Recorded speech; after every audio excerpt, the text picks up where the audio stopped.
आज हम लाहौर पुलिस के आर्काइव से एक ऐसी केस फाइल खोलने जा रहे हैं जो आज भी सबसे मुतनाज़ा मानी जाती है।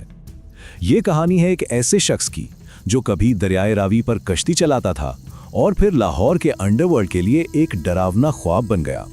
साल था 1993। लाहौर इंजीनियरिंग यूनिवर्सिटी के सामने वाली सड़क पर रात के 9:30 बज रहे थे। यूं तो शाम की रौनक अभी बाकी थी, लेकिन ना, हवा में एक अजीब सा, एक अनजाना सा तनाव था। इसी सड़क के किनारे एक पुराना सा रिक्शा खड़ा था। अंदर जो शख्स बैठा था वो लोगों के लिए तो बस एक आम रिक्शा ड्राइवर था जो पिछले 2 महीनों से खामोशी से सड़क को तके जा रहा था, लेकिन हकीकत में वो किसी और ही चीज का इंतजार कर रहा था। इसका हदफ था अब्दुल करीम उर्फ बमो वाला, एक ऐसा मुजरिम जिसका नाम सुनकर पुलिस भी मोहतात हो जाती थी। पुलिस रिकॉर्ड्स के मुताबिक इस पर 166 कत्ल और दर्जनों बम धमाकों के मुकदमात थे। तो जेल तोड़कर फरार होने के बाद बम्मो वाला इसी सड़क पर आया। उसने एक लम्हे के लिए रिक्शे की तरफ देखा। शायद उसे कुछ गलत महसूस हुआ था। उसका हाथ पिस्तौल की तरफ बढ़ा, लेकिन उससे पहले कि वो ट्रिगर दबाता, एक गोली पहले ही चल चुकी थी।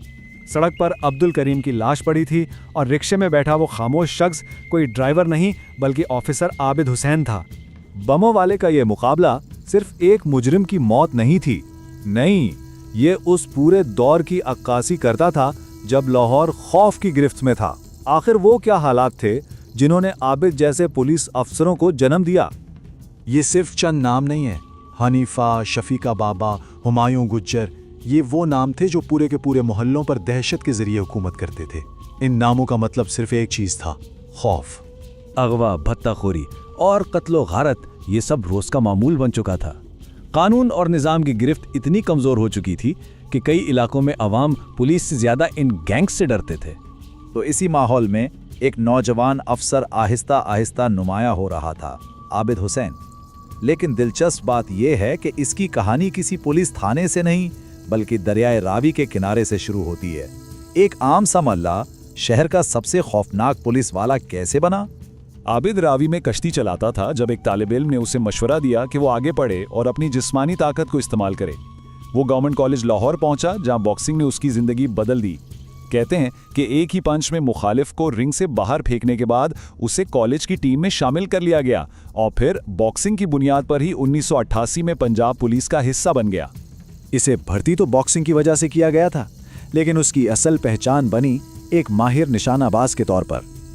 जल्द ही उसे एक ऐसी टीम में शामिल कर लिया गया जिसे गैर रस्मी तौर पर एनकाउंटर स्पेशलिस्ट स्क्वाड कहा जाता था। उसका काम लाहौर के सबसे खतरनाक मुजरिमों का सफाया करना। इसी दौरान लाहौर में एक ऐसा दरिंदा भी घूम रहा था जिसने पूरे शहर में दहशत फैला रखी थी। वो कोई आम मुजरिम नहीं था, उसका नाम था मलंगी। ये सिर्फ एक जुमला नहीं था, ये एक ऐलान था। एक ऐलान जो उसके दौरे दहशत की अलामत बनकर पूरे शहर को अपनी लपेट में ले चुका था। लोग अपनी बेटियों को घर से बाहर भेजने से डरने लगे थे। मलंगी का तरीका वारदात इंतहाई खौफनाक था। वो या तो राह चलती औरतों पर हमला करता या फिर रात को घरों में घुसकर मर्दों को बांध देता और खवातीन को अपनी दरिंदगी का निशाना बनाता। वो घंटों घर में बैठा रहता और जाते हुए अक्सर अपने मुतासरीन को कत्ल कर देता। शहर पर उसका खौफ इस कदर तारी था कि उसके सर पर 1 लाख रुपए का इनाम रखा गया, जो उस वक्त एक बहुत बड़ी रकम थी। आखिरकार पुलिस को एक मुखबिर सफिया नामी खातून के जरिए इत्तला मिली कि मलंगी कभी कभार उसके घर आता है। तो अब इस दरिंदे को पकड़ने के लिए एक बहुत ही खतरनाक ऑपरेशन शुरू हुआ। जब आबिद बॉक्सर सफिया से मिला तो उसने एक शर्त रखी। उसने कहा, वादा करो उसे जिंदा नहीं छोड़ोगे। वजह पूछने पर उसने आहिस्ता से बताया कि मलंगी की नजर अब उसकी कमसिन बेटी पर भी पड़ चुकी थी। यह सुनकर आबिद ने फैसला कर लिया था। आबिद अपने 3 अहलकारों के साथ सफिया के घर में छुप गया। 1 दिन गुजरा, 2 दिन गुजरे, पूरे 16 दिन बीत गए। ये इंतजार अजियतनाक था। फिर 17वें दिन दरवाजा खुला और मलंगी अंदर दाखिल हुआ। जैसे ही मलंगी की नजर आबिद बॉक्सर पर पड़ी, उसने फौरन सफिया की 2 कमसन बेटियों को यरगमाल बना लिया और फायरिंग शुरू कर दी। लेकिन आबिद बॉक्सर निशाने का पक्का था। एक गोली चली और सीधा मलंगी के माथे पर लगी। चंद लम्हों बाद लाहौर का वो दरिंदा जमीन पर मुर्दा पड़ा था।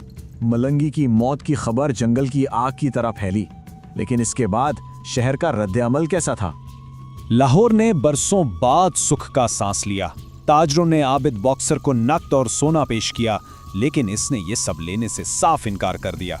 शहर के लिए एक डरावने ख्वाब का खात्मा हो चुका था। लेकिन कहानी यहाँ खत्म नहीं होती। आबिद बॉक्सर के तरीकों पर हमेशा दो राय रही हैं। कुछ के नज़दीक ये जराइम के खिलाफ एक ज़रूरी जंग थी, जबकि नाक़दीन के मुताबिक ये मावराए अदालत कत्ल का एक सिलसिला था जिसने पुलिस को खुद ही जज और जल्लाद बना दिया था। तो अहम नुक्ता यह है कि जराइम के खात्मे और इंसाफ की फराहमी के दरमियान वो नाजुक लकीर कहाँ है। ये एक ऐसा सवाल है जो आज भी लाहौर की गलियों में गूंजता है।